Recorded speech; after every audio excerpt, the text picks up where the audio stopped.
Hello, my little Spooklings.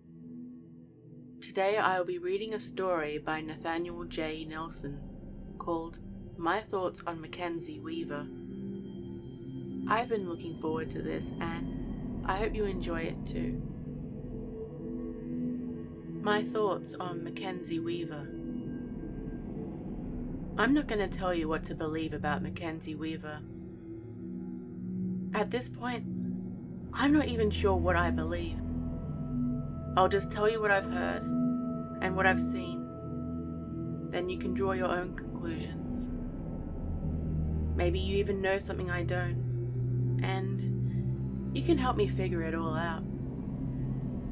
I first heard about Mackenzie from a guy I knew back in college.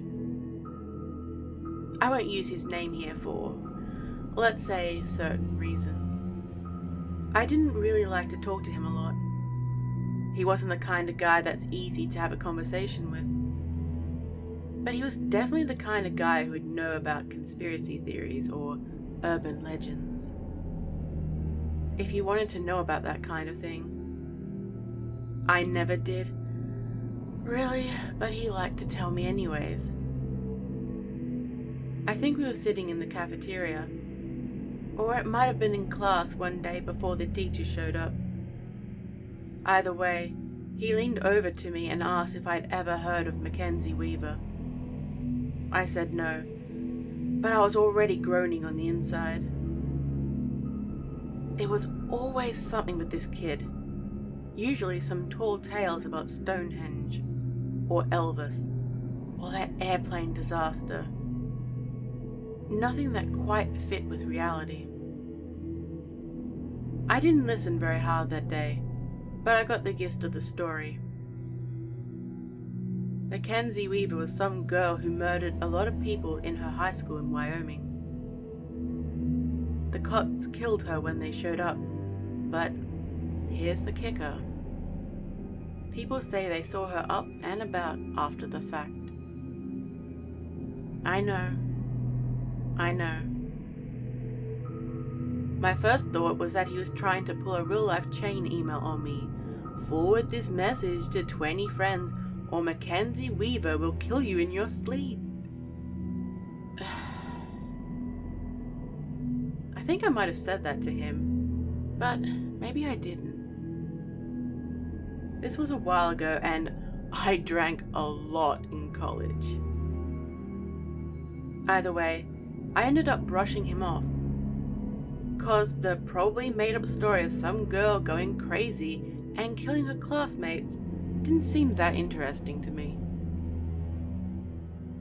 A couple of days later, we were at a party off campus when he mentioned it again.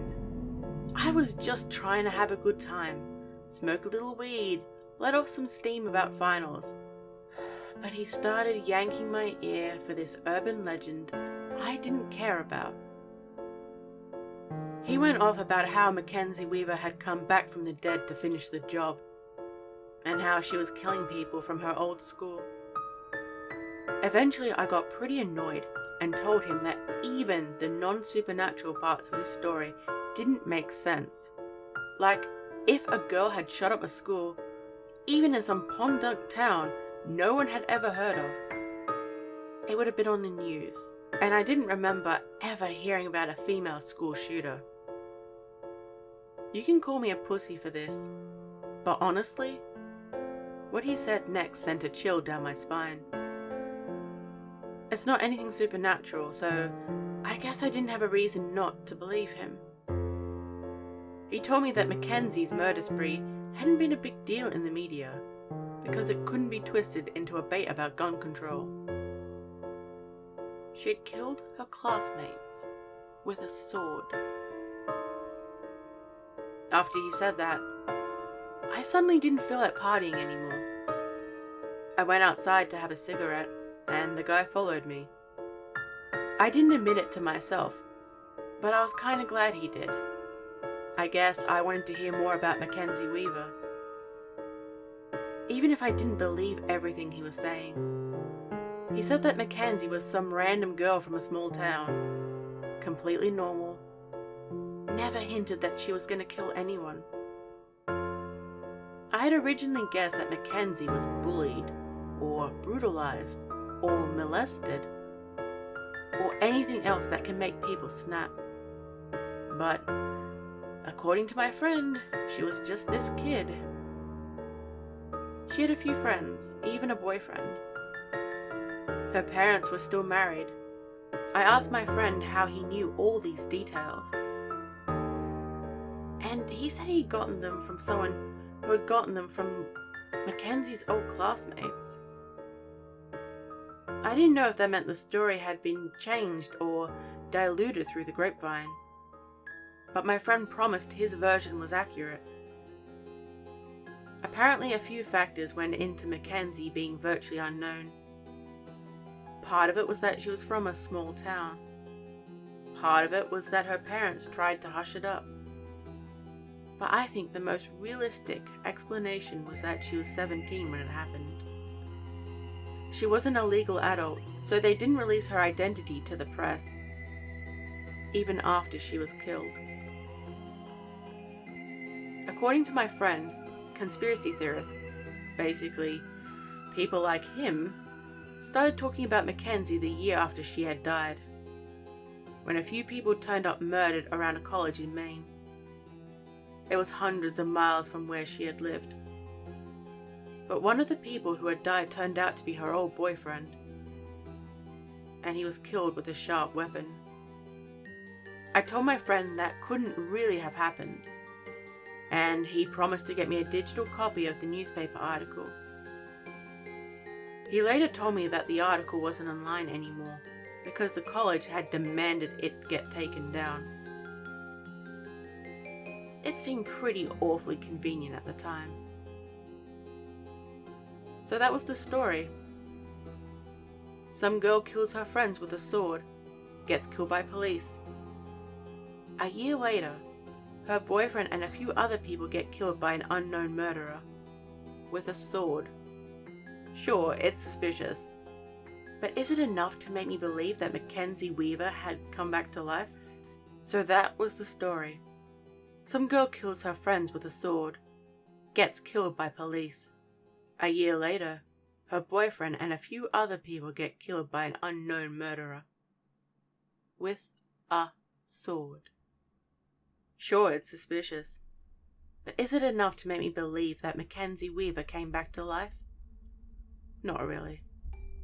Doesn't matter how much I drink, I'm not going to start believing in killer zombies because of a coincidence. I was already back home in Rhode Island when my friend got in touch. It was just through Facebook. Nothing dramatic like him showing up on my doorstep. I hadn't really talked to him since school got out for the summer. I also hadn't forgotten how creeped out I felt thinking about Mackenzie. Even if she didn't come back to life, killing her friends with a sword was pretty disturbing.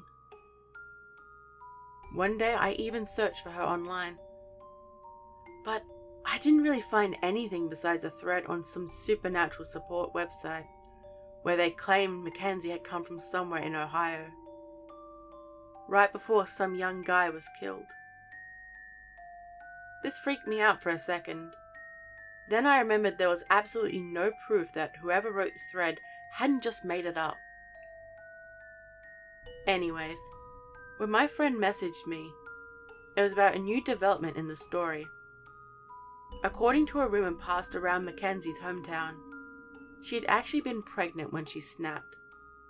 One of her old neighbors had heard something from her parents, who had heard something from her doctor. I guess her boyfriend, who only had a year to live at that point, had forgotten to wear protection and they'd made a baby. I mean, who knows how the boyfriend felt about it? If he even knew. But I know how I felt.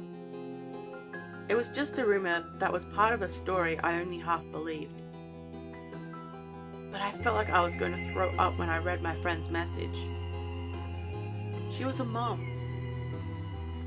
Maybe not legally, and maybe the baby was just a single cell at that point.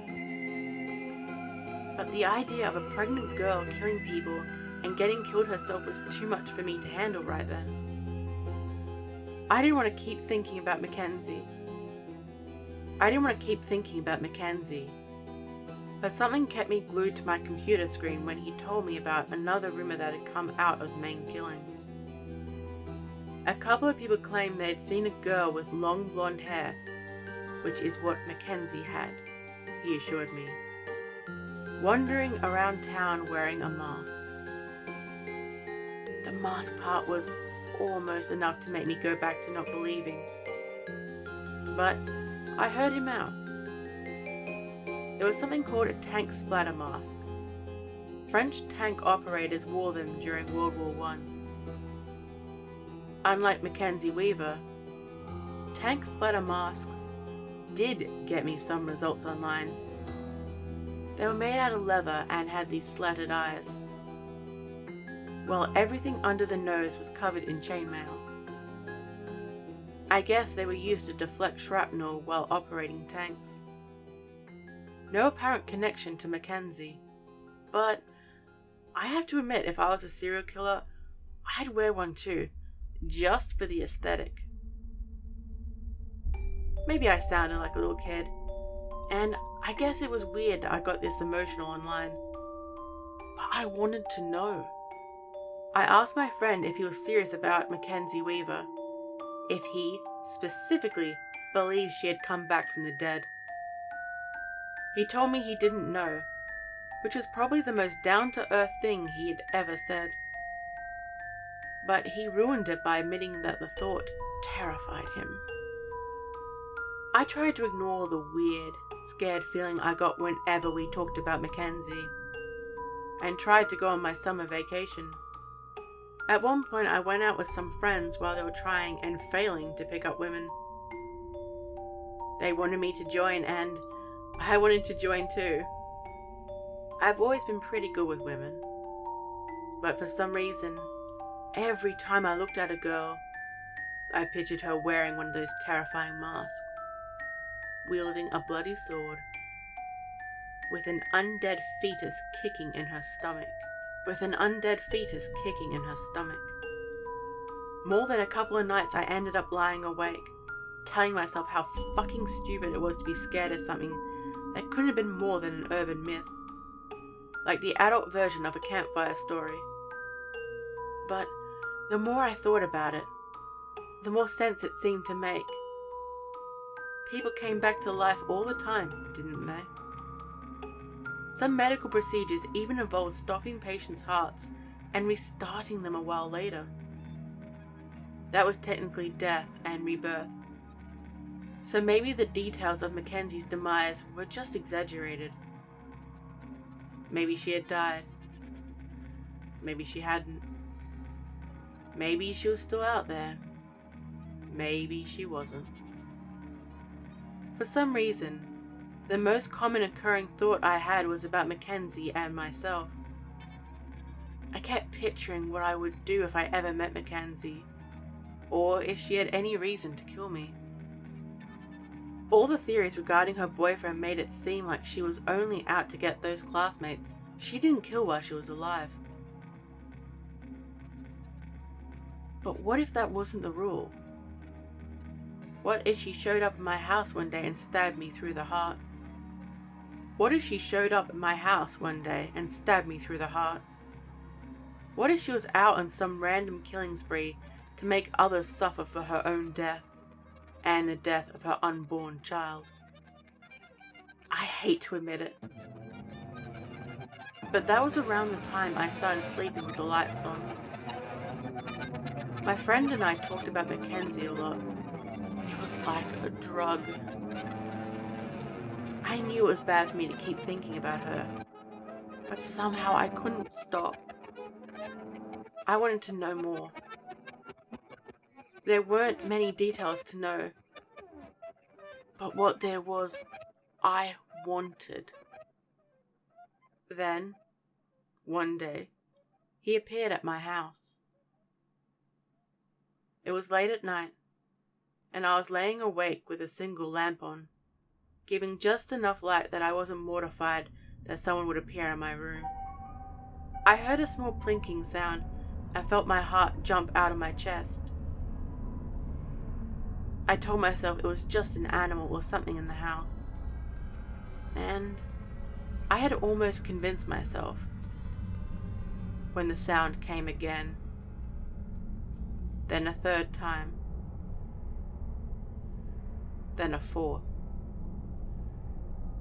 On the last time, I saw something moving outside and realized what it was. A classic rom-com scenario. Someone throwing pebbles at my window. Of course, the first thought that went through my head was that it was Mackenzie Weaver.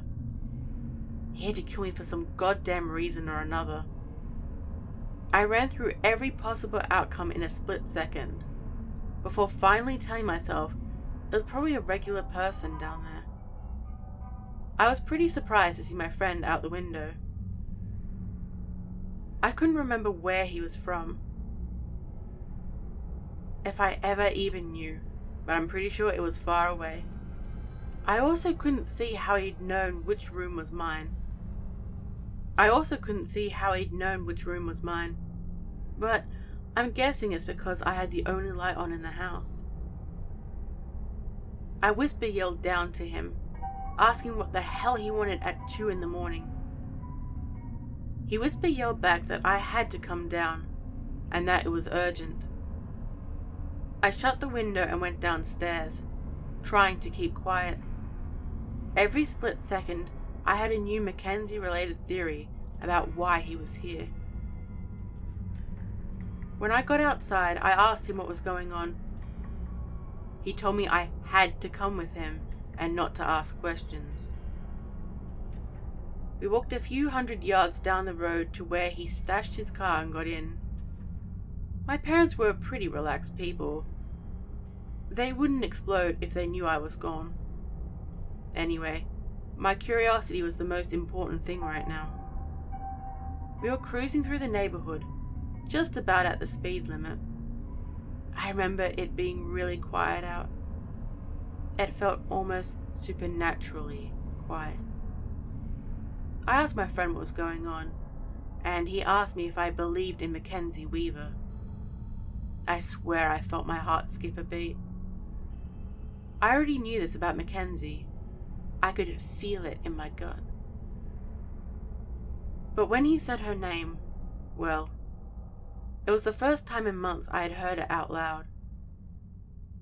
If anyone asked, I was still officially on the fence. But I was terrified of her, real or fiction. For the sake of argument, I wanted to say yes. Yes, I believe in Mackenzie Weaver. Yes, I believe she came back to life and killed her boyfriend a year later. Yes, I believe she is still out there, waiting to finish what she had started.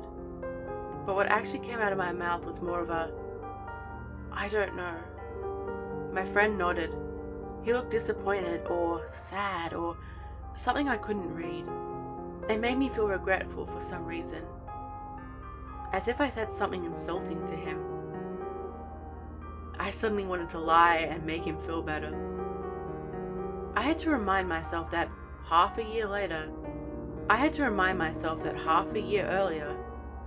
I would have barely considered this man a friend. As he drove, my friend kept glancing into his rearview mirror. I couldn't tell why. There was no one else on the streets, but something whispered in the back of my head that I already knew what he was looking for. Who he was looking for. "Can I trust you?" he asked. "Yes," I replied. I didn't know why he asked this, or if I was telling the truth. But for some reason, I wanted to please him. I felt sorry for him. I saw a brief flash of memory behind my eyes, being 10 years old, watching my grandmother wither away from cancer, having my mum tell me I need to be nice to grandma because she was going to die soon. My friend slammed on the brakes and I almost hit my head on the dashboard. "She's here," he said. "How?" I replied. I heard the word come out of my mouth. My brain wasn't working. He shook his head slowly. "Don't ask how," he said. Something like a memory fluttered into my mind, and I heard myself say, "It's supposed to be her classmates." My friend almost responded. But then he looked down at the floor. "Just remember," he said. Then he opened the door and stepped out. There was a wet sound, a sound I didn't recognize. A sound I wondered about until the moment I saw a blade sticking through his chest. For a second I couldn't move. Then with blood rushing in my ears, I yanked on the door handle, tore off my seatbelt, and fell out of the car. My knee scraped on the asphalt as I scrambled onto the sidewalk, then onto the grass, then stood up and tore down the road. My legs pumped against the ground and my heart hammered in my chest. But it wasn't until my lungs threatened to burst that I stopped for breath. I don't know why I did it, but somewhere in the back of my mind, in the part of every human brain that begs to confront its fears, I told myself to turn around. I couldn't see my friend, but I could see his blood. It ran down her curved blade, pouring off and puddling on the street. She wore a leather jacket, also stained in red. On her face was a leather and chainmail mask. The slatted eyes stared directly at me. A sheaf of blonde hair fell over her shoulders, almost letting me pretend she was human. But then I saw it, almost glowing in the moonlight, mottled the hideous shade of dead flesh. The bullet wound across her scalp, a souvenir of the day she was killed. I don't remember a lot about that night. At least, what happened after I got home. I remember the papers though, from my town and then from his. They said he was murdered, and that there weren't any suspects. And why would there be? Nobody knew why he was in Rhode Island. Nobody knew anyone that would want to hurt him. But I did. I do. I know a young woman who was perfectly willing to stick a cutlass through his chest. Was it really Mackenzie Weaver back from the dead? Possibly. Was it someone posing as her, trying to finish what Mackenzie started? Maybe. Is there a perfectly reasonable explanation for all of this? Somehow. I doubt it. For the most part, I've recovered from what happened. Of course, I couldn't see a therapist about it. Not without being committed. So, I've learned to cope on my own. Somehow, I found the best way to get over it was to fully accept what happened. Or what I believed happened. This past summer, a year after my friend's death, I took a road trip down to Mackenzie's hometown. I couldn't tell you exactly why. Just that I thought it would help with my healing process. Either that, or it would make me want to do something that wouldn't be great for my mental health, but could help a lot of people. Hunting down Mackenzie, for instance. After all, 147 of her classmates were still alive. I checked. As I expected, the Wyoming town was small, quaint, with nothing too interesting going on. This could have easily been my imagination, but I almost felt like there was something just beneath the surface of everything I saw. Some kind of elephant in the room that they had all agreed not to discuss with outsiders. Had they all made a vow to pretend Mackenzie never existed? Did any of them even know the rumors that she had come back to life? I spent my first day just wandering around, taking in the small town vibe. I had rented a hotel the night before, but hadn't gotten much sleep. Every time I drifted off, I saw my friend with a cutlass through his heart. I spent my first day there just wandering around, taking in the small town vibe. I'd rented a hotel the night before, but I hadn't got much sleep. Every time I drifted off, I saw my friend with a cutlass through his heart, or those slatted leather eyes, somehow more expressive and more evil than the real ones had ever been. Around noon, I stepped into a small coffee house and ordered something to drink. I entertained myself with my usual time killer, searching for Mackenzie sightings online. They were slightly more frequent than they had been the summer before, but I knew she hadn't reached national attention. Yet. When I finally worked up the nerve, I asked the barista, obviously a local, about Mackenzie. I swore to him I wasn't a journalist, or with the police. Still, he didn't look happy at hearing the name. Of course not. In a town like this, anyone who was known for disturbing their idyllic peace would be demonized, even if they didn't return from the dead. Without a word, the barrister tore off a scrap of register paper and wrote something down. He handed the note to me, and I read a name in tight cursive. Elm Grove Cemetery. I thanked him. He didn't reply. When I finally got to the cemetery, I spent the better part of an hour looking for her. But when I finally found her grave, I was surprised I hadn't seen her earlier. The grass before her headstone was newer than the rest, and there were marks in the ground, like someone had been digging, and someone else was too afraid to fix it. I swallowed my fear and stepped forward. The grave did belong to a Mackenzie weaver. March 5th, 1995 to February 14th, 2013. There was nothing special about the stone.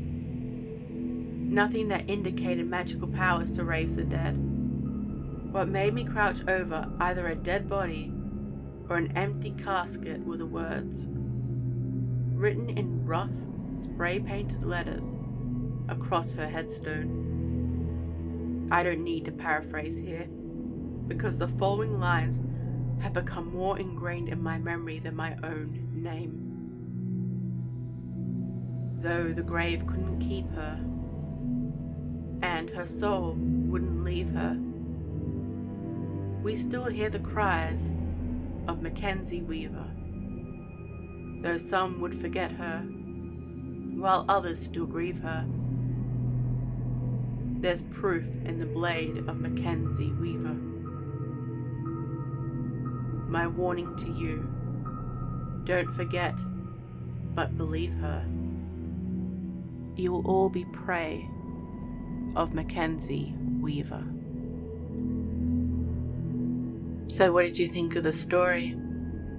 Hell, what did you think of Mackenzie? Nathaniel's social media links are in the description below if you would like to check him out. He has plenty of amazing stories.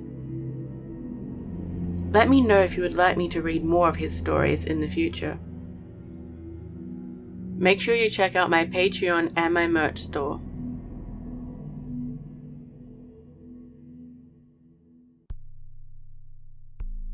Don't forget to like, comment and subscribe if you enjoyed this content. Stay safe, my little spooklings. And remember, I'll be watching you.